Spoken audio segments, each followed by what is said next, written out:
Mis cracks del talento. Es un placer para mí estar hoy con un líder excepcional en recursos humanos, con experiencia en varias regiones como Colombia, Panamá, Venezuela, México, por mencionar algunas. Destacado por su integridad, inteligencia y presencia positiva que va más allá de lo convencional, mostrando un compromiso inspirador y empatía con su gente. Ha tenido la oportunidad de apoyar a grandes compañías desde logística, farmacéuticas, tecnología, hasta plataformas líderes. Hoy estoy con Gonzalo Hernández.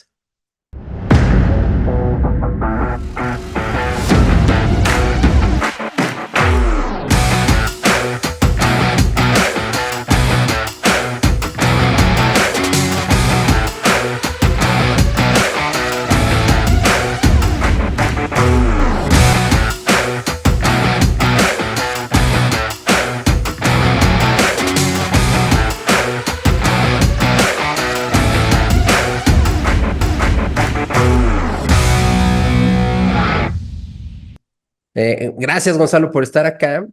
Cuéntame, ¿en dónde naciste, Gonzalo? Nací en Caracas, Venezuela, hace un tiempito ya. Buenísimo. ¿Y cómo eras de niño? ¿Cómo fue tu niñez? Cuéntame un poco. Oye, a ver, lo primero que quizás es parte relevante de mi infancia, soy hijo único. Ok.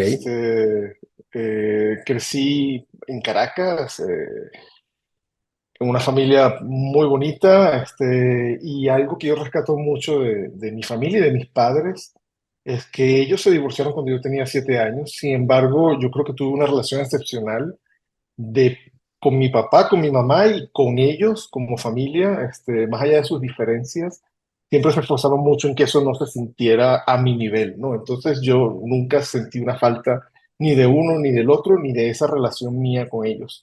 Y quizás lo más bonito de todo eso es que a lo largo del tiempo, cuando ellos pudieron resolver sus diferencias, se hicieron buenos amigos. Mm. Y hasta el día de hoy, bueno, mi papá falleció lamentablemente hace 7 años, pero hasta ese día siempre tuve a los dos muy cerca. Y cuando yo me fui de Venezuela en el 2013, mi papá siempre estuvo muy pendiente de mi mamá. Entonces, es una dinámica quizás un poco extraña, pero crecí en una familia de padres divorciados donde realmente no se sentía tanto eso, ¿no? Y al ser yo hijo único, creo que fue muy importante porque también tampoco tenía el apoyo de un hermano o en quien, ¿sabes? Conversar, recargarme, y esa dinámica que pudimos construir o que ellos pudieron construir para mí siempre fue muy importante y definitivamente marcó mucho mi vida, ¿no? Y qué importante es eso, ¿no, Gonzalo? Que al final decisiones que puedan estar tomando los papás, ¿no? Que no afecte al final a los hijos, ¿no? Y en esta línea, Gonzalo, siendo hijo único, pues con quién luego te acercabas, con quién igual, esa parte de los hermanos que tal vez pues haya algunas peleas o lo manejes de diferente manera. ¿Cómo lo manejaste? ¿Tuviste por ahí algunos primos, amigos que también estaban de la edad? Sí, siempre hay primos y siempre hay amigos. No, creo que no se puede comparar nunca una relación de hermano con otra cosa, no, no te puedo decir, pero por lo que yo he visto de mis amigos y familia en general, la dinámica de hermanos es algo muy, muy, muy específico. Tuve buenos amigos, hubo una época de mi infancia donde me pegué muchísimo con un par de primas, que eran en ese momento mis confidentes, con quien me iba de fiesta, nos íbamos a la playa y quizás esa fue la relación un poco más parecida a esa relación de hermanos. A lo largo de mi vida he tenido pocos buenos amigos, creo que siempre los amigos buenos de verdad o los que marcan tu vida se cuentan con una mano. Y Claro. siempre he tenido un par, ¿no? Que siempre han estado ahí, que me han ayudado en los momentos difíciles, que yo he podido ayudar en los momentos difíciles. Entonces, más allá de no tener esa figura de hermano, siempre ha habido alguien que ha podido de una u otra forma llenar ese espacio, ¿no? Buenísimo. Y después, bueno, el crecimiento, las decisiones te llevan a ser una persona que pues decide buscar nuevas oportunidades en otras regiones y has tenido la oportunidad de estar en varios países, ¿no? Ahora estás en México. Correcto. Yo salí de Venezuela. A ver, yo desde pequeño no no por un tema político o económico o circunstancial del país. Todos sabemos por lo que ha pasado en Venezuela en los últimos 23 años. Pero fuera de eso, desde pequeño siempre me vi trabajando fuera de Venezuela. Siempre dije, creo que puedo crecer mucho más fuera que quedándome acá. Y siempre busqué eso, ¿no? Yo creo que esa es una de las cosas que de una u otra manera me han caracterizado desde el principio, que es que yo cuando me propongo algo, siempre hago todo lo que está en mis manos y lo que a veces no para poder conseguirlo, ¿no? El make it happen. Y creo que al final los logros que uno tiene en la vida dependen mucho de qué tanto tú te creas que lo puedes hacer, así sea muy difícil, ¿no? Y yo siempre me vi trabajando fuera de Venezuela, siempre fue mi meta y en el 2013 se da la oportunidad, estoy trabajando con un laboratorio que se llama Servier, un laboratorio francés, obviamente con presencia en todo el mundo. Y yo entré en el 2008 a trabajar con ellos, en el 2013, ya por todas las cosas que yo venía haciendo en Venezuela, me dan la oportunidad de irme a Colombia como expat y abrir la operación en Colombia. Entonces esa fue mi primera oportunidad y de ahí no he regresado a Venezuela, he seguido subiendo, creo que en algún momento voy a llegar al Polo Norte, empecé en Colombia, después pasé a Panamá, ahora estoy en México y bueno, veamos qué viene en el futuro, ¿no? Oye, y esa, pues, multicultura, sí, el manejo de varias culturas, Gonzalo, te da grandes aprendizajes, ¿no? Y creo que te da una ventaja competitiva el saber, pues, vivirlo en carne propia, primero estando ahí, porque es diferente cuando posiblemente sí tengas colaboradores o tengas equipo que está en esas regiones, pero tu base siempre es la misma, ¿no? Pero al estar ahora en esas regiones, me imagino que te da una apertura en varios caminos en ese sentido, ¿no? En todos, diría yo. No hay un aspecto de tu vida que no se vea tocado cuando tú, sea por decisión propia o por circunstancias, te ves en la necesidad de salir de tu país. Yo creo que cuando hablamos de salir de tu zona de confort, no hay nada más específico que salir de tu país donde cambias absolutamente todo, ¿no? En mi caso, quizás lo único que no cambió fue el idioma, pero culturas, formas de comunicarse, eh, clima, absolutamente todo cambia, ¿no? Y tu capacidad de adaptación y de resiliencia o crece, ¿no? Como, yo siempre digo, o te aclimatas o te aclimueres. Te ves muchas veces forzado a hacerlo y yo creo que eso te hace crecer mucho y algo de lo que yo siempre he tratado de incentivar mucho en mis hijos, porque quizás en el caso de ellos no es una decisión, sino que ellos se ven forzados de cierta manera a Claro. asumir decisiones de sus padres. Es que al final esa capacidad de ver el mundo con unos ojos mucho más amplios y abiertos solamente te lo da el verte obligado a salir, el verte obligado a cambiar, el verte obligado a conocer gente nueva y sobre todo adaptarte, ¿no? Algo que yo siempre he criticado mucho hay un migrante que se adapta y un migrante que no. Y algo que yo siempre critico mucho es, por ejemplo, si tú eres venezolano y te vas a otro país, que quiera seguir comiendo lo mismo, que quiera seguir escuchando la misma música, que quiera seguir... Una cosa es conservar las costumbres, pero creo que es muy bonito y es muy enriquecedor poder abrirte a conocer y adaptar otras cosas, ¿no? Entonces, si estás, por ejemplo, en Colombia, es un país muy cercano a Venezuela, muchas cosas se parecían, pero muchas otras no, sobre todo a nivel cultural y de comunicación es muy diferente. Entonces, tener esa apertura para entender que son diferentes, pero para tú adaptarte a ellos y no pretender que ellos se adapten a ti o crear una burbuja en la que tú sientas que nunca saliste de tu país, lo cual no tiene ningún sentido porque estás perdiendo justamente eso de lo que estamos hablando, de ese factor de enriquecimiento cuando tú te ves obligado a ir a otro sitio, ¿no?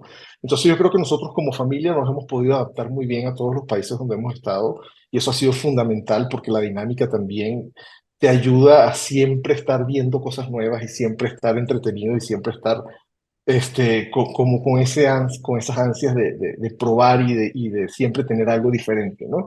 Entonces, cada experiencia ha sido muy diferente. Colombia, Panamá y México son tres países completamente diferentes. Te decía al principio que quizás lo único que no cambió fue el idioma.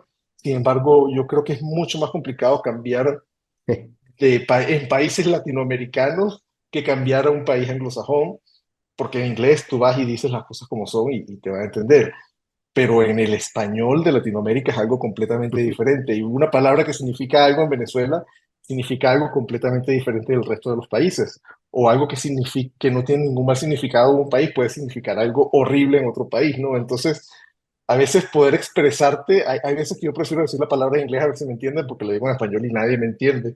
Y me pasa mucho con mi equipo, quizás ya no tanto, yo tengo 5 años acá, pero me pasó en Panamá, me pasó en Colombia y acá, o cosas tan sencillas como un ahorita y una ahora que significan completamente lo opuesto en Venezuela y en México. Ahorita para nosotros es ya, y para Claro. ustedes en México es quién sabe cuándo. Y ahora para nosotros es quién sabe cuándo y para ustedes ahora es ya.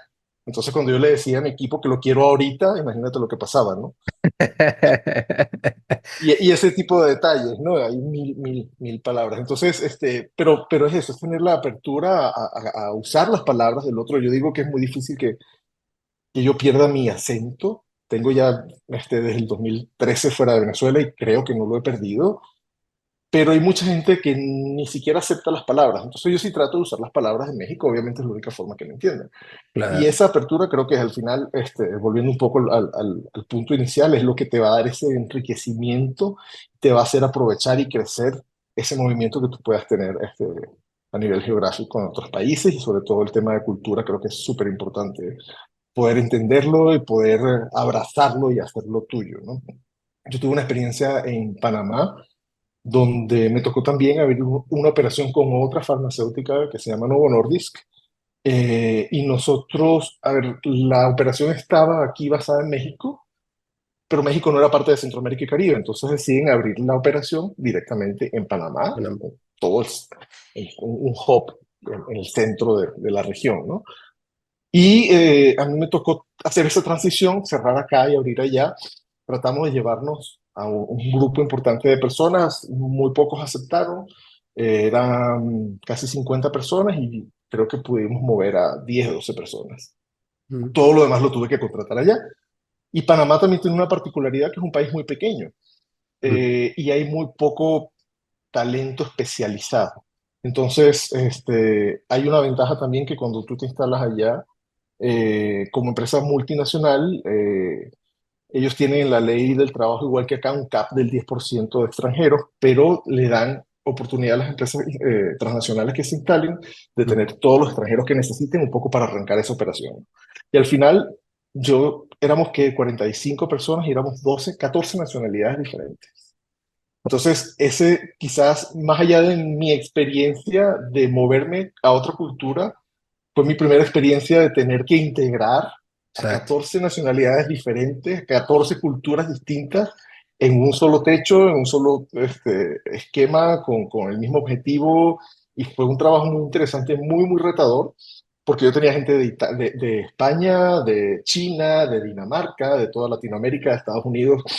Entonces, obviamente, no solamente el tema cultural y comunicacional era diferente, este, sino inclusive a nivel de expectativas o de cómo manejarse en un ambiente laboral era completamente diferente, ¿no? Y quizás las diferencias más marcadas las podíamos tener con la persona de China o con los de Dinamarca, que Ujú. tienen un estilo de comunicación muy diferente al de Latinoamérica, ¿no? Entonces, poder hacer entender al europeo o al occidental cómo trabajamos en Latinoamérica, el ritmo de trabajo, inclusive el tema de comunicación, que es una falta de respeto y que no fue muy complicado, pero volvemos al mismo tema. Eso es lo que te da ese crecimiento y esa riqueza cuando logras hacerlo y cuando transitas ese camino y llegas al final, te das cuenta de que tú como organización, tú como persona y tú como equipo, no eres ni remotamente el mismo 6 meses después que cuando empezaste con el proyecto, ¿no? Entonces Claro. hicimos muchas cosas a nivel cultural y creo que sí se logró una buena integración, pero sí fue un trabajo súper complicado al inicio, sobre todo cuando empiezas a plantearte cómo lo haces, ¿no? Es algo Exacto. que yo, nadie te prepara para eso. Yo creo que no muchas personas han tenido la oportunidad o se han visto en la necesidad de abordar ese problema y resolverlo. Y un poco lo que hicimos fue desde el desde el ser humano tratar de, como te decía, hacer a todas las personas abrir ese entendimiento de que mi verdad no es la única, de que Claro, tu verdad es diferente, pero también es válida, de que tu forma de hacer las cosas es diferente, pero también es válida, y desde la humildad aprender que hay formas diferentes de comunicar, de hacer, de responder, de dar resultados. Entonces, trabajando desde la persona, empezamos un poco a abrir esa capacidad de entendimiento. Obviamente, me tocó reclutar a la gente y también buscaba gente que tuviera esa apertura, ¿no? Y esa capacidad claro. de adaptarse y de poder estar en un entorno completamente cambiante, muy demandante. Y eso nos ayudó mucho. Hicimos, por ejemplo, este, un cross-functional training, porque además tenía el reto no solamente de integrarnos a nivel cultural, sino de arrancar una operación desde cero. Sí. Y como estaba contratando a casi todo el mundo, la gente no conocía la empresa, los productos, la dinámica, cómo se manejaba la empresa a nivel de valores. O sea, era gente nueva de cero, donde solamente todos tenían más o menos un mismo propósito, que eso sí fue algo fundamental a la hora de contratar a la gente, buscar gente que tuviera más o menos el mismo propósito, que estuvieran más o menos en el mismo momento que la organización, es decir, un momento donde para ti es importante crecer, desarrollar, hacer cosas de cero, igual que estaba la organización en ese momento, y eso obviamente hizo que se pudieran integrar mucho más. Pero entonces hicimos este cross-functional training donde empezamos a entrenar a la gente en un mismo proceso, pero de punta a punta, desde, por ejemplo, un proceso de nómina que empieza en recursos humanos y termina en finanzas. Lo que pasa normalmente en nuestras organizaciones es que se crean clusters donde cada quien conoce su pedacito del proceso, pero no va más allá. Claro. Entonces, tuvimos esa oportunidad en el arranque de la operación, decirle a la gente, este es el proceso completo. Entiéndelo, tu parte y la parte del que trabaja al lado tuyo, que se va a ver afectado si tú no haces bien tu trabajo. Entonces eso nos ayudó primero a que la gente entendiera el proceso de manera integral, de que conocieran los procesos como los queríamos manejar y que se empezaran a integrar fuera de sus equipos de trabajo.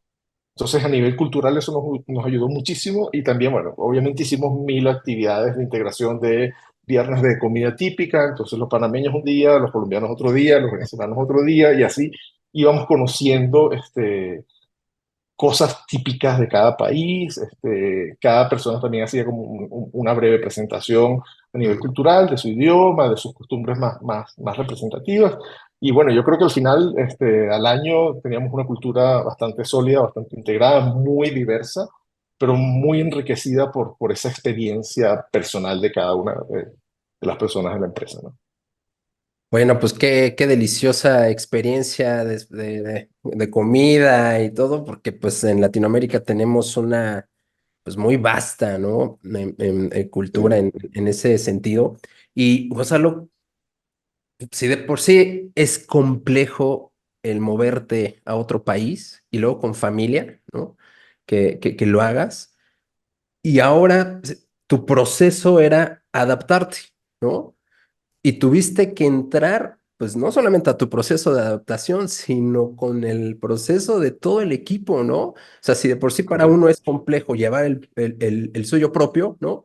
Ahora el poder apoyar y el compartir, pues igual en algunos consejos, etcétera. ¿Crees que te haya ayudado a ti también en tu proceso interno para adaptarte más rápido, todo eso que tuviste que hacer con el equipo, ¿no? Con los que también se fueron contigo, que, pues bueno, no fueron tantos, pero de todas maneras, los que se fueron, pues necesitaban tener ese empuje, ¿no? Y un liderazgo en la línea de adaptación, en la línea de ver cómo nos hacemos estos engranes, porque habían dos vías, ¿no? O hacerlo porque ya lo necesitas hacer y ya tuviste esta decisión y ahora sí que ni modo, o a ver, vamos a hacer cómo hacerlo más llevadero, ¿no? Para todos. ¿Crees que te haya ayudado todo lo que tuviste que implementar para el caso propio? Claro, mira, el que me ha escuchado a mí hablar en otros foros, sabe que yo siempre hago un link o una relación entre todo lo que pasa en tu vida personal y todo lo que pasa en tu vida laboral. Y normalmente hay muchas cosas que hacen link, ¿no? Que se juntan. Eh, y por ejemplo, en este caso, yo siempre trato de utilizar mucho mi relación con mi equipo o con la empresa, con mi relación con mis hijos, con mi pareja y con mi familia, ¿no? Porque al final cuando uno lo analiza, te parece muchísimo. Y uno ya viene con un background y con una experiencia que si sabes manejar a nivel personal, te va a funcionar en la organización. Y hay cosas que haces en la organización que también las puedes extrapolar a tu vida personal y van a funcionar. Entonces, por ejemplo, en este caso, cuando hablamos de la diversidad y cómo manejarla, y cuando hablamos de la familia que la tienes que mudar de un sitio a otro, yo creo que la forma de manejarlo es básicamente la misma, ¿no? Con tus hijos, cuando los mueves de un sitio a otro, tienes que entender que, bueno, primero, si tienes más de un hijo, cada uno es un mundo diferente y tu estilo de comunicación, tus expectativas y las de ellos hacia ti van a ser completamente diferentes. Entonces tú tienes que crear un plan de acción y un estilo de comunicación completamente diferente para cada uno, ¿no? Y en la organización es igual. En la organización, cuando tú tienes gente de distintos países o gente de distintos niveles, tu estilo de comunicación y tu plan de acción tiene que ser muy focalizado hacia cada grupo, ¿no? Hacia las necesidades, hacia las expectativas de cada uno de ellos. Porque si tú tratas de hacer algo macro, normalmente no va a funcionar tan bien, ¿no? Y lo mismo te pasa en tu casa. Si tú vas con un mismo speech, yo tengo un hijo de 14, casi 15 y una niña de 6, ¿no? Entonces son dos mundos completamente diferentes en Sí. edad, en género, en expectativas, en formas de comunicación. Entonces, si yo voy con el mismo mensaje a los dos, probablemente a uno puede que le llegue, pero no a los dos. Entonces, ¿cómo manejar un grupo de trabajo, entendiendo que estamos todos en un proceso de cambio, que todos necesitamos aprender y nutrirnos de ese proceso de cambio? Creo que es fundamental entendiendo esto, las diferencias, las necesidades, las expectativas y el estilo de comunicación de cada uno, y lo mismo es en tu casa. Entonces, sí, definitivamente todo lo que yo viví en este cambio me ayudó también a llevarlo en mi casa, pero viceversa también. Viceversa. Las cosas que yo estaba viviendo a nivel familiar también me hacían a mí entender cómo podía manejar esa situación en la organización. Entonces, una de las cosas que yo siempre digo es, hagamos un análisis interno y veamos cómo manejamos las cosas en la casa, cómo solucionamos las cosas en la casa, y probablemente nos damos cuenta que en nuestra organización, en nuestra vida personal, la toma de decisiones es muy parecida, ¿no? Porque al final tu esquema de pensamiento y todas las cosas que a ti te definen como ser humano te van a definir en un ambiente o en el otro. Entonces, toma las cosas que ya aprendiste en tu vida personal y que te funcionaron en tu vida personal y trata de aplicarlas a la organización. Y viceversa, las cosas que aprendes en la empresa, que te funcionan en la empresa, cómo te comunicas con tus compañeros, con tus pares, intenta aplicarlas también en tu casa y vas a ver que te van a funcionar. Y hace total sentido, ¿no? También algo que le comparto a mi equipo es que la parte personal y profesional van de la mano. Yo no lo veo tanto como una parte de balanza, porque cuando ya lo pones como una balanza es porque algo tiene que pesar más o menos, ¿no? No, yo lo veo más como este perfecto match en la parte personal y profesional, porque les digo, pues, eres la misma persona, no es de que, bueno, ya salgo de la compañía, ya Correcto. me vuelvo otro Gonzalo, me vuelvo otro Salvador, no, eres la misma persona y debe de haber también congruencia con lo que haces desde casa, si no estás bien personalmente, profesionalmente tampoco lo vas a estar, ¿no? Así Entonces, es. hace total sentido cómo, le pusiste un ejemplo muy bueno, ¿no? Pues sí, bueno, mis hijos pues están en diferente edad, ¿no? Están buscando cosas diferentes, hay que tener un acercamiento diferente con cada uno y es de la misma manera con todo el equipo, ¿no? Hay veces que yo le digo que te tienes que poner varias cachuchas, ¿no? Para el entendimiento con ellos y lo llevas de una mejor manera, ¿no? Y creo que tocaste un punto bien importante que simplifica todo esto. Cuando tú te enfocas más a la persona, te da grandes resultados, ¿no? Porque tienes ese entendimiento. Recuerdo que también tuve aquí a Fernando Jaramillo, que él le tocó irse de México a Estados Unidos y también compartía que tuvo que atraer también equipo que viene de México, de otros países de Latinoamérica, y dentro del proceso decía, eh, quiero ver cómo es tu familia, también hablar con tu esposa, compartirle cómo está el panorama aquí, porque necesitamos que toda la familia también esté segura, ¿no? De esta decisión, porque no funciona en algún momento decir, no, o sea, es que mejor me regreso o hago otro tipo de cosas, ¿no, Gonzalo? Y en todo este pasar con esta gran experiencia muy enriquecedora, ¿no? ¿Cuál fue el momento en donde Gonzalo dijo, HR es aquí? Esto es lo que me apasiona, esto es lo que me gusta, eh, tomé una buena decisión. ¿Recuerdas el momento exacto que dijiste, este camino va muy bien? Sí, perfectamente, porque justo antes de decir eso, dije, este camino no es. Yo estudié 2 años administración. eh, Lamentablemente nuestros sistemas educativos, y más en esa época, este, no se enfocan en entender cuáles son esas capacidades innatas de la persona y tratar de explotarlas, ¿no? Y guiarte por ese camino. Entonces, muchos, sobre todo de mi generación, ahora sí ha cambiado mucho, lo veo con mis hijos y cómo se maneja en la escuela, pero en mi generación tú no tenías mayor idea de qué podías hacer. Claro, Entonces, normalmente conocías lo que tu entorno manejaba, o sea, un abogado, un administrador, además, para ese entonces las carreras eran muy tradicionales. Eh, entonces, abogado, médico, contador, administrador, pero más allá de eso era complicado como irte por algo muy disruptivo, ¿no? Entonces yo no sabía qué quería hacer. Tuve una prueba vocacional y salí sacerdote. de las... Pero fíjate que ahora hace sentido y ahora lo entiendo, en ese momento no. Y ahorita te voy a explicar por qué. No tiene nada que ver con el tema religioso. Este, entonces digo, una solución muy pragmática. Estudio administración, todas las empresas contratan gente de administración y tienes como distintas cosas que puedes hacer, ¿no? Contaduría, finanzas, X. Para el segundo año me di cuenta que no era para nada lo mío, no me gustaba, pero ni un poco.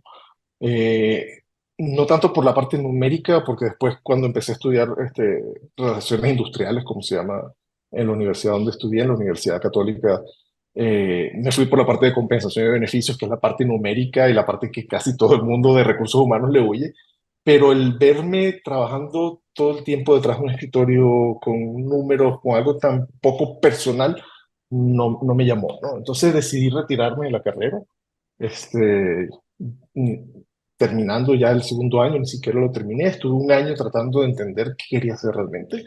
Y durante ese año conocí la carrera de Relaciones Industriales y empecé a ver un poco de qué se trataba y entendí que era una combinación muy bonita entre toda la parte social, sociológica, pero también con un gran, muy importante contenido este, fuerte en la parte numérica, estadística, y ha sido un buen match entre las dos cosas que a mí me gustaban, que era definitivamente people y también esta parte un poco más dura de estadística, de números, etcétera, ¿no?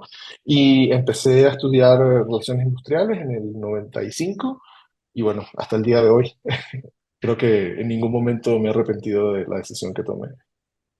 Oye, ¿y cuál fue esta primera oportunidad para venirte al mundo excepcional de People? Bueno, como te comento, a nivel de estudios, fue justo en ese momento que tomé la decisión de pasarme ya a relaciones industriales, a recursos humanos. Y ya, a ver, yo empecé a trabajar desde los 16 años, Ujú. eh, haciendo distintas cosas, trabajé con mi papá también, y eso también me dio a mí una visión muy importante de lo que era el mundo corporativo, tener una responsabilidad. Aprendí a usar Excel muy temprano, cuando casi nadie lo hacía. De hecho, cuando entré a la universidad en el primer año, en el segundo año empecé a ser preparador de Excel de primer año. Entonces, sí, definitivamente el haber trabajado desde tan pequeño y haber tenido una responsabilidad me cambió completamente el panorama. Y mi primera experiencia como tal en recursos humanos la tuve dentro de la carrera, en una pasantía en Coca-Cola. Ah, ok. Coca-Cola, no, FEMSA, empresa mexicana, embotelladora. Y después de eso siempre seguí haciendo algunas cositas hasta que me gradué y mi primera experiencia formal fue en DHL. Como en ese momento, yo siempre digo que en ese momento DHL como que tuvo una visión un poco más adelantada a lo que estaba pasando en recursos humanos en ese momento. Cuando yo entro, justo estaban reestructurando el área y estaban pasando un modelo de HRBP, cosa que en ese momento nadie lo conocía, estamos hablando del año 2000, se manejaba mucho todavía por verticales y gente muy especializada en cada vertical. Y fuera del tema que te comenté que yo me fui un poco por la parte de compensación y beneficios, en mis 23, 24 años de carrera, nunca me he considerado un especialista porque siempre he tenido la oportunidad de hacer todo lo que tiene que ver con el área, ¿no? Desde esa experiencia. Entonces, éramos dos personas que estábamos ah, se llamaba asesor integral de recursos humanos, no Mm. existía todavía el término de HRBP, pero lo que hacíamos era ver todas las verticales de recursos humanos para ciertos clientes. Entonces nos dividimos la organización en dos. Yo tenía ciertas áreas, venía no sé, finanzas, customer service, parte de operaciones y mi compañera veía las otras, pero veíamos todos los procesos para nuestros clientes. Entonces, desde el día uno de mi experiencia profesional empecé a tener esa visión integral del área. Y creo que eso es algo que me ha acompañado hasta el día de hoy. Y trato siempre de incentivarlo mucho con mis equipos de que está bien si tú te quieres especializar en algo.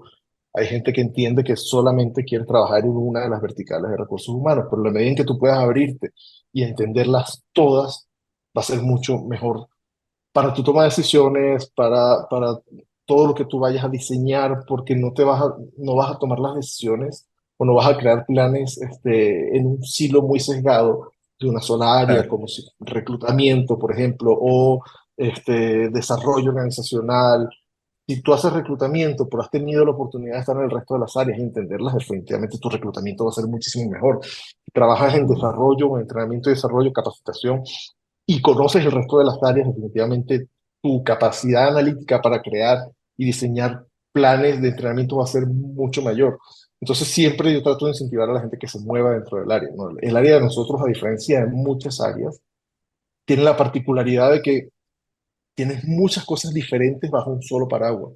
claro. HR o people o como lo quieras llamar, tienes desde la parte legal, que tiene que ver con sindicatos, con relaciones laborales, que no tiene nada que ver con la parte de atracción de talento, que no tiene nada que ver con entrenamiento de desarrollo, ni con nómina, ni con compensación. Entonces, sí, eso ha llevado a que haya mucha gente que se especializa en una vertical.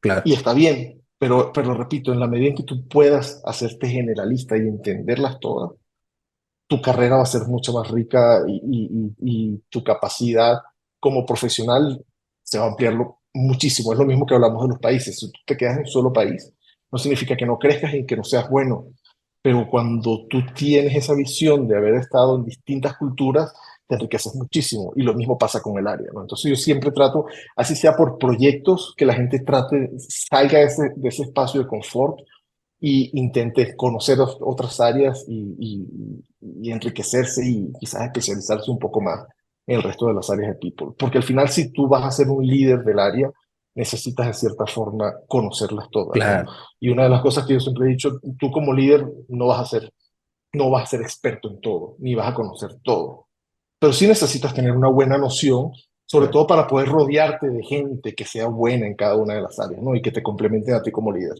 Entonces esa visión solamente te la da entender que People no es solamente una vertical, sino que es algo muy, muy amplio y muy, muy rico y que necesitas entenderlo todo para poder tener esa visión macro y tomar decisiones un poco más acertadas, ¿no? ¿Y crees que esta combinación precisamente de, no solamente el entendimiento generalista, porque, y qué bueno que lo explicas de esa manera, en donde hay algunas veces que el área de recursos humanos piensan que nada más es una de las verticales, ¿no? Pero recursos humanos es un mundo, ¿no? Y es un mundo Mundo. bien bonito.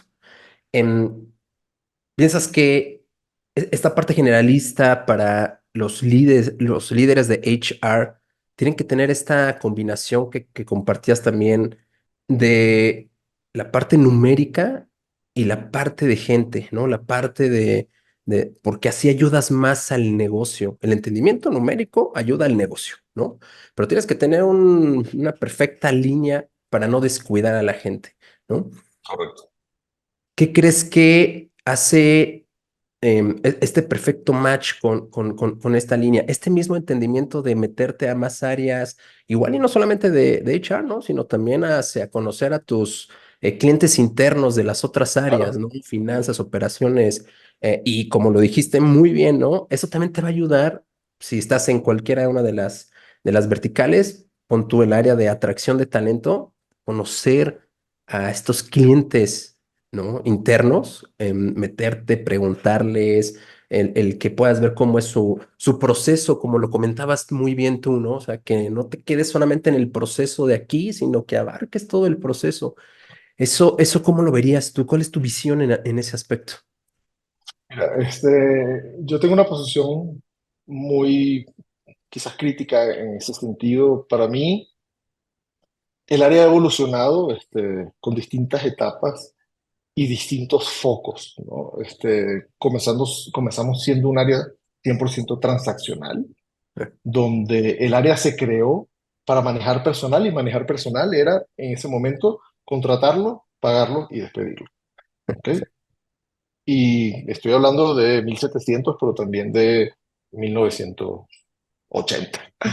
Después empieza a evolucionar el área y ha pasado por distintas etapas. Yo creo que quizás las tres más marcadas, y no soy historiador, pero es lo que yo he podido ver en lo que he estudiado y en lo que he analizado, es esa etapa inicial muy marcada de ser transaccionales. Después empezó a evolucionar y a tratar de convertirse en un aliado estratégico de la organización. Entonces empezamos a tratar como área de sacudirnos ese Ok. estigma transaccional, ese estigma del policía y el malo de la organización, para hacer algo un poco más estratégico. Y entonces empezó a calar mucho el mensaje de que recursos humanos ya tenía que ser un aliado estratégico de la organización. Mi posición crítica es que yo hoy en día, 2024, sigo escuchando ese mensaje. Y Sí. para mí eso es algo que ya debería estar por sentado y que ya no deberíamos hablar de eso porque creo que todos deberíamos entender que si no somos un aliado estratégico de la organización, no estamos agregando ningún valor.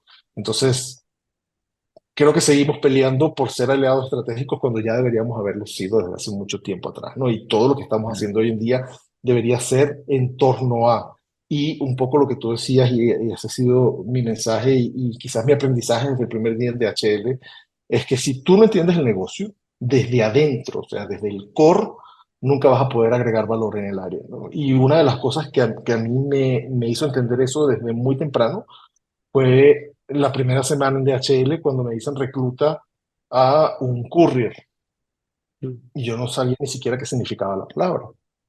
Entonces me fui a repartir paquetes 2, 3 días con los courier a entender no solo lo que hacían, sino el trabajo que pasaban, lo que significaba estar en la calle todo el día, cómo iban al baño, entender toda esa realidad.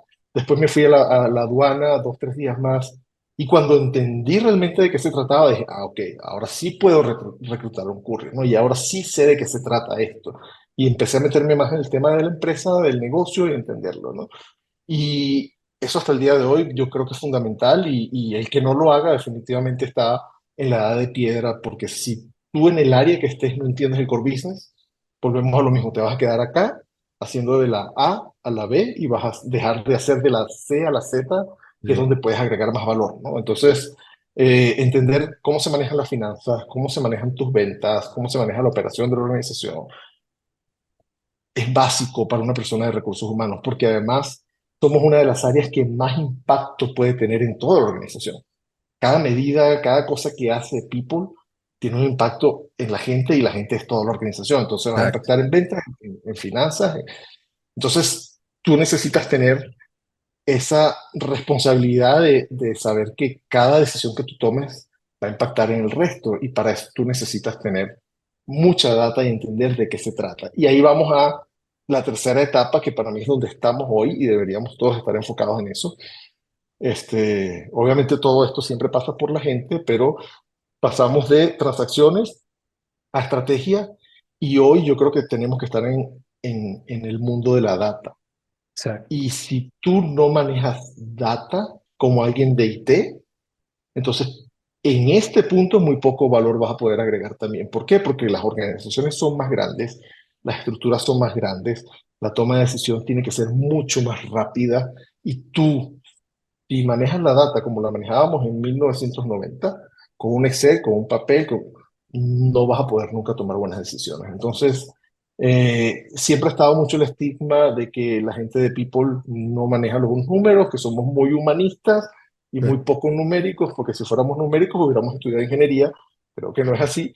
Pero sí te das cuenta que ese estigma también ha calado mucho en la gente de People, y la gente le huye mucho la parte numérica. Y hoy en día, Claro. si tú no manejas data y no manejas números, definitivamente no vas a poder ser ese aliado estratégico que debiste haber sido hace 10 años, ¿no? Entonces, creo que ese es un poco el recorrido que he tenido el área. Creo que es súper importante la estrategia, pero para ser un socio estratégico necesitas tomar buenas decisiones, y las buenas decisiones solo se toman si tienes la data correcta. Entonces, ¿cómo poder tener esa data, cómo poder analizarla y cómo poder tomar decisiones, esa data analytic, cómo poder tomar decisiones con esa data y que sean decisiones acertadas, es fundamental hoy en día? Entonces, el profesional de recursos humanos, hoy en día, sin dejar todo eso de lo que ya hablamos y de lo que venimos trayendo desde hace 50 años, sin dejar eso, hoy también necesitas ser muy fuerte en data analytic, inteligencia artificial y en todas las cosas que te van a ayudar a ti a ser más eficiente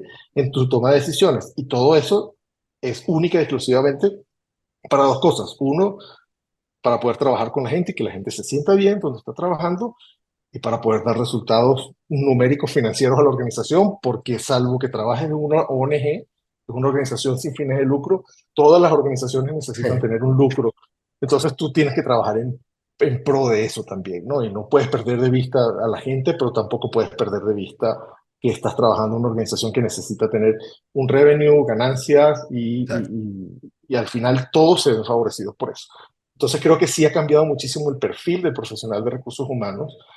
Ese perfil 100% humanista yo creo que ya no debería existir, porque el perfil tiene que enriquecerse mucho más con otras cosas.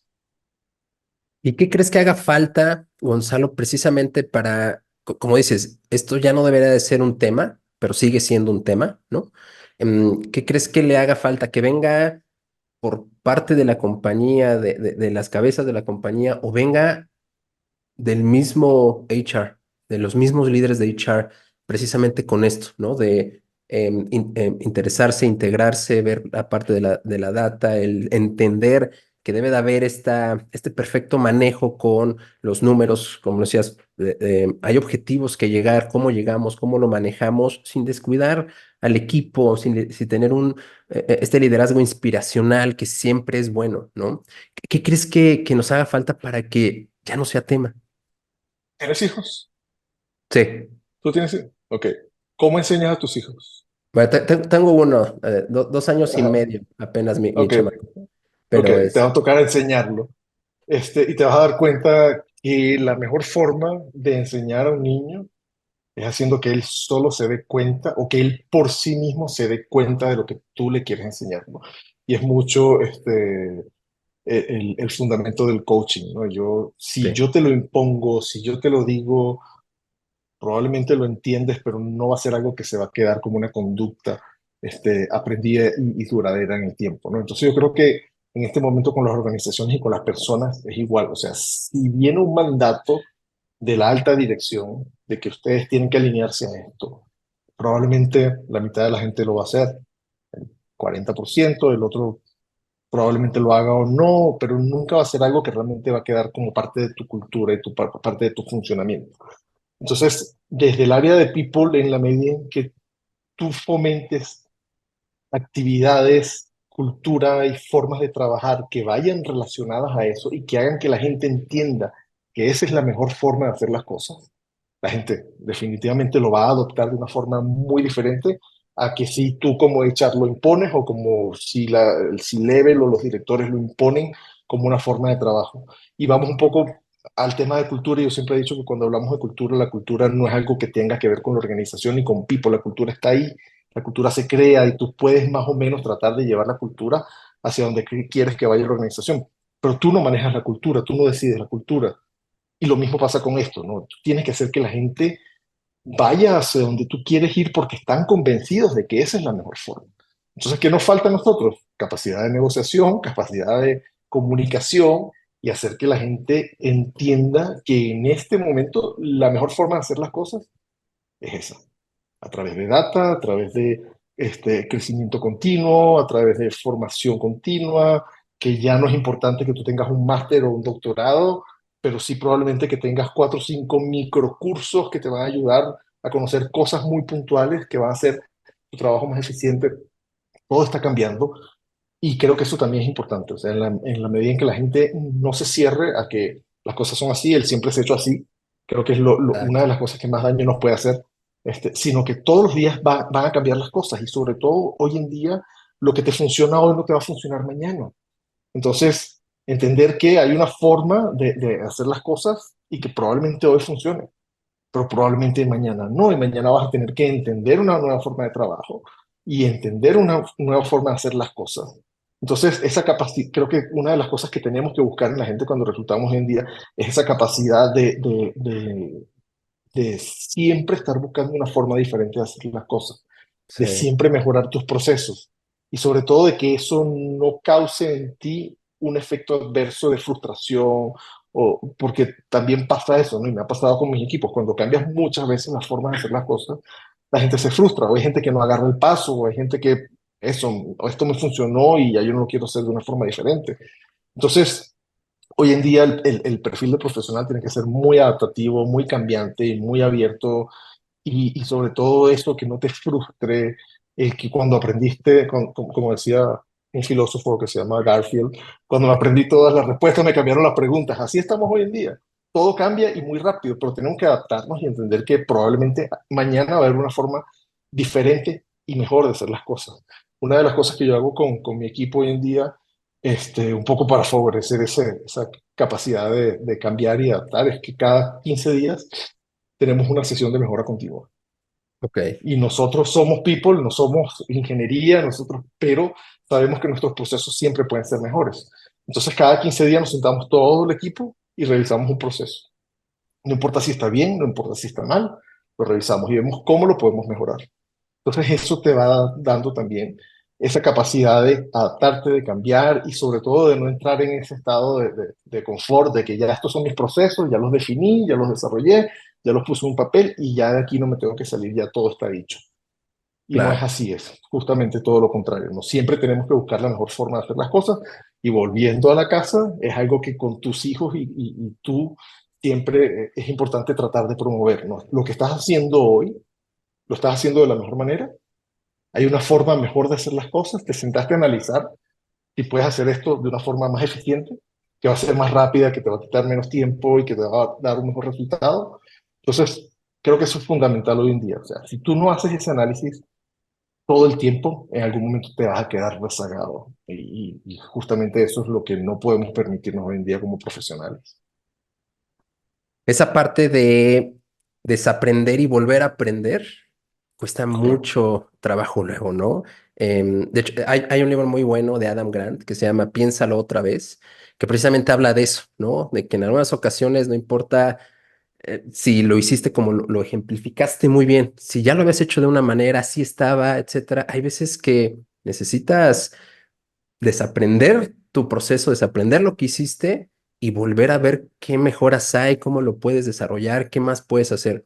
Y ahorita ya con toda la información, como dices, toda la data que ya se necesita, porque ahora sí, yo también estoy contigo. Hoy por hoy necesitamos data, ¿no? Y no solamente para la parte de mejorar como HR, sino en todas, ¿no? Las áreas de la compañía. Siempre va a ayudar eso, ¿no? Hasta en todas las métricas, como se dice, lo que no se mide no se puede mejorar, ¿no? Entonces, todo Correcto. esto, ¿no?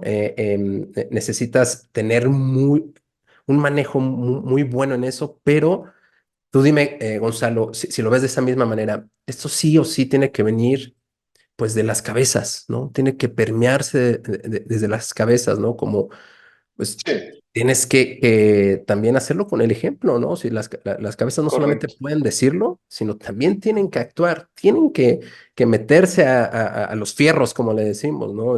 Hacerse las mangas hacia arriba. ¿Lo ves de esa misma manera, Gonzalo?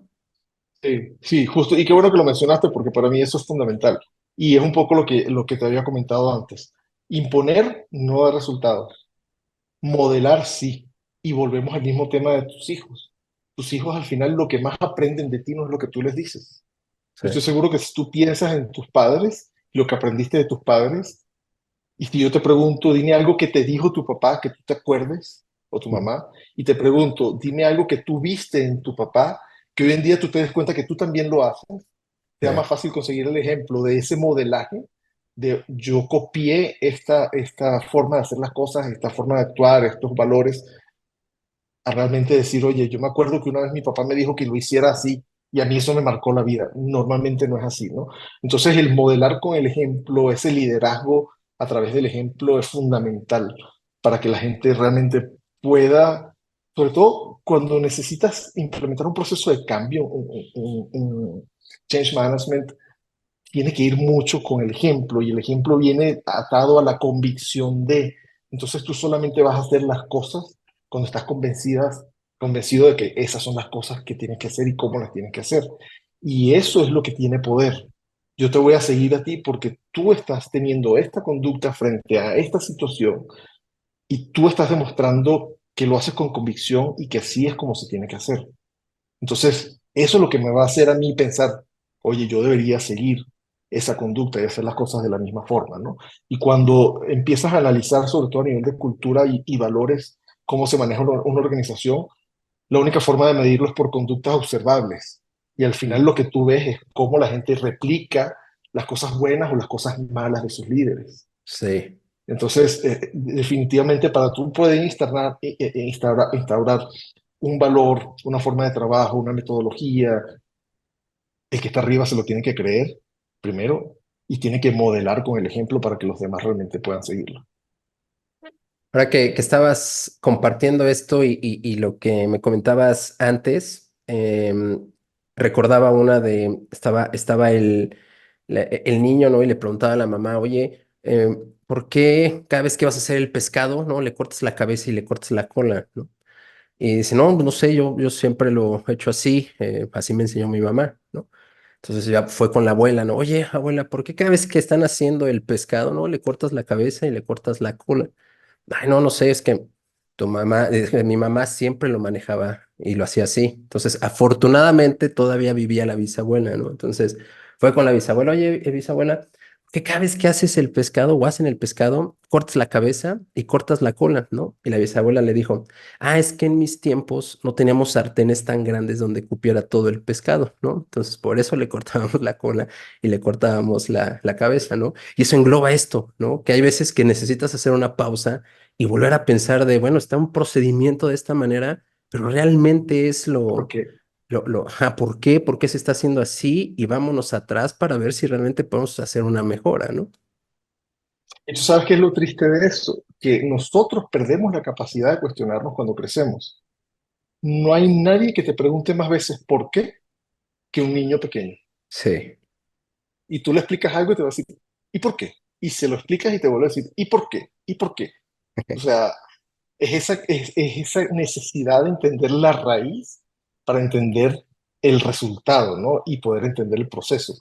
Pero nosotros hemos perdido, cuando vamos creciendo, definitivamente sí, perdemos esa capacidad y nos conformamos con algo muy inmediato que más o menos nos responda a lo que podríamos estarnos preguntando, ¿no?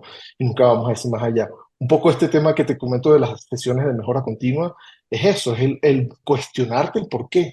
Y nos dimos cuenta de muchas cosas, o sea, cosas tan sencillas como cuando yo tomé la posición, teníamos tiempos muy largos en los que contactábamos al candidato y nos entregaba toda la documentación. ya, Y pregunto, ¿por qué? Bueno, porque es que tenemos esta lista de documentos que le pedimos. Ok, esto sí, acta de nacimiento. Ok, ¿por qué la pedimos? ¿Qué hacemos con eso cuando lo tenemos? No, bueno, no sé, ver los datos. Ok, no la pidas. Referencias personales. Ok, haces algo con las referencias cuando las tienes, tú llamas a la persona, revisas. No, no, lo archivamos. Ok, no lo pidas entonces. Y así fuimos sacando la mitad de los documentos que no tenían ningún tipo de sentido o que la gente los pedía y no sabía para qué, ni siquiera los utilizaba. Y dejamos solamente los que sí tenían un valor, los que sí ibas a utilizar, los que sí hacías algo cuando los tenías en tus manos.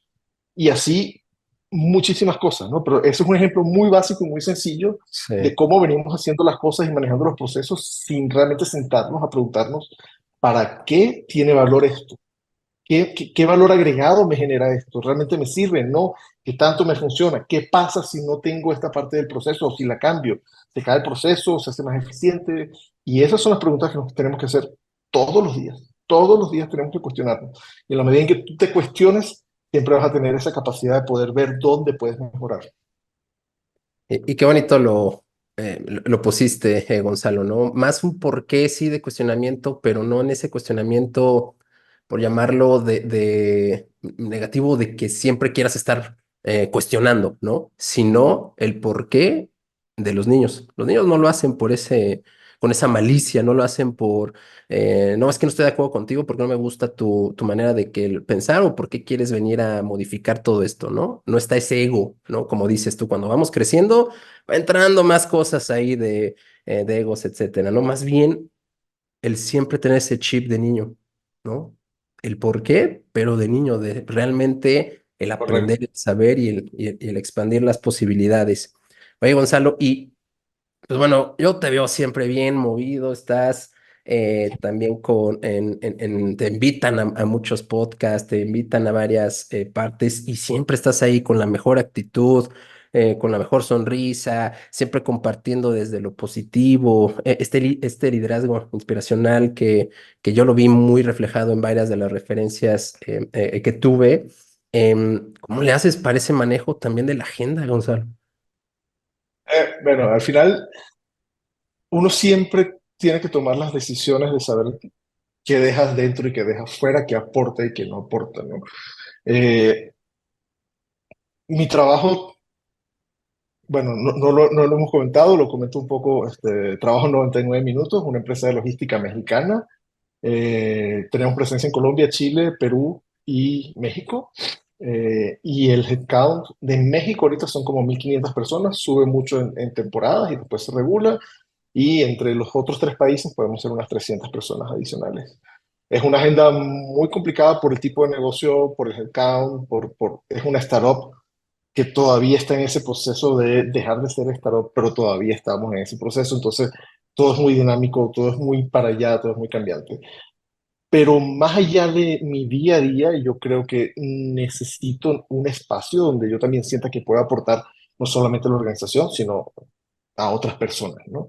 Y eso también enriquece mi labor dentro de la empresa, en la medida en que yo Sin me duda. pueda relacionar, en la medida en que yo pueda conversar con gente, porque si bien ahorita yo tengo la oportunidad de estar conversando, también tengo la oportunidad de escuchar mucha gente y enriquecerme. Yo creo que en el momento en que tú consideres que sabes todo, ya moriste como profesional. Y yo estoy muy lejos de saberlo todo. Entonces me gusta mucho hablar con gente, entender otras formas de hacer las cosas, entender que quizás lo que me pasa a mí hoy, yo puedo pensar que solo me pasa a mí y le pasa al resto de la organización. Y vuelvo con el mismo ejemplo que me pasó mucho y me abrió mucho los ojos cuando comencé a ser padre. Pensaba que las cosas que me pasaban a mí solo me pasaban a mí y las cosas que hacían mis hijos solo las hacían mis hijos. Y cuando empecé a juntarme con otros padres, me di cuenta que tenía exactamente los mismos problemas, sus hijos hacían las mismas cosas. Y dije, ah, ok, no soy yo, le pasa a otras personas. Entonces empiezas a ver cómo lo manejan otras personas y empiezas tú a saber cómo manejarlo mejor en tu casa. De la organización es igual. Entonces, si yo me quedo en un solo espacio, atendiendo todo lo urgente y lo importante de mi organización y solucionando todos los problemas, en algún momento yo voy a colapsar, en algún momento va a haber un burnout y además voy a estar perdiendo toda esa información y todo eso que puede venir de otros sitios y de otros profesionales que me va a enriquecer a mí como profesional y que me van a ayudar a mí a tomar mejores decisiones dentro de mi organización. Entonces, tú decides si te das el espacio o no. Y yo creo que es muy importante entender el por qué lo haces, el para qué lo haces y buscar el espacio para hacerlo, ¿no? Yo nunca voy a dejar de hacer las cosas que tengo que hacer en mi organización por ir a un evento o por grabar un podcast, pero todo lo contrario. Probablemente de ahí voy a sacar cosas muy importantes que me van a ayudar a ser más eficiente en mi organización. Sin duda. Entonces, es un balance donde tú tienes que darte la oportunidad y el tiempo para poder también hacer este tipo de cosas. Y además, te voy a comentar lo que te dije al principio que salí sacerdote. Ah, de lo de Creo sacerdote, que sí. al final lo que he podido entender hoy es que es un tema de vocación con la gente, ¿no? Tú para ser Ya, sacerdote, si realmente eres sacerdote, es por vocación, ¿no? Es una de las pocas cosas que tú haces por vocación. Y yo creo que estar en el área de people es algo de vocación. sí, Y tú no tienes vocación para esto, vocación de servicio, ayudar y estar con la gente, definitivamente no vas a disfrutar lo que estás haciendo. Entonces creo que por ahí vino ese link de una prueba de aptitud vocacional de ser sacerdote y terminar trabajando en el área de recursos humanos de tipo, porque se junta mucho esto, ¿no? Poco esto va a que siempre está como esa necesidad de aportarle algo al resto de la gente, ¿no? Entonces, en claro, la medida en la que yo pueda las cosas que yo he vivido, las cosas que a mí me han funcionado y esa experiencia que yo he tenido, pueda ayudar a otros a que probablemente vean las cosas de una forma diferente o tengan algún tip de cómo manejar algo. eh, Hay una satisfacción personal que para mí también es muy importante y necesitas tener siempre en tu carrera, sentirte satisfecho y sentir que hay algo más allá de una necesidad de cumplir un objetivo, pero hay algo también que te ayuda o que te lleva a ayudar a otros a que también cumplan sus objetivos, ¿no? Entonces, claro. la satisfacción para mí, personal, de poder estar contigo conversando el día de hoy o poder estar en otros espacios aportando y escuchando, para mí eso es algo fundamental y no tiene precio, es algo que tienes que hacer. Y gracias por eso, Gonzalo, porque creo que esa esencia debería de estar en cada vez más personas, ¿no? El tener esta humildad de me gusta compartir y también me gusta aprender, ¿no? Que sigamos con esta, pues, chispa de conocimiento, chispa de seguir en estos grupos, sí, haciendo networking, etcétera, siempre para dar y recibir, dar y recibir. Creo que eso lleva a muchas cosas positivas. Y yo tengo una charla, una conferencia sobre líder inspiracional, en donde en mi charla saco a mi hijo, ¿no? Y me da mucho gusto, Gonzalo, ver que como papá también sacas mucho la parte de tus hijos y cómo son grandes maestros para lo que estás haciendo y desarrollando ahora. Te lo aplaudo, Completamente. te lo aplaudo porque a mí me gusta mucho cuando lo comparto, ¿no? En mi channel, en mi conferencia, de hecho hasta me mueve internamente, ¿no?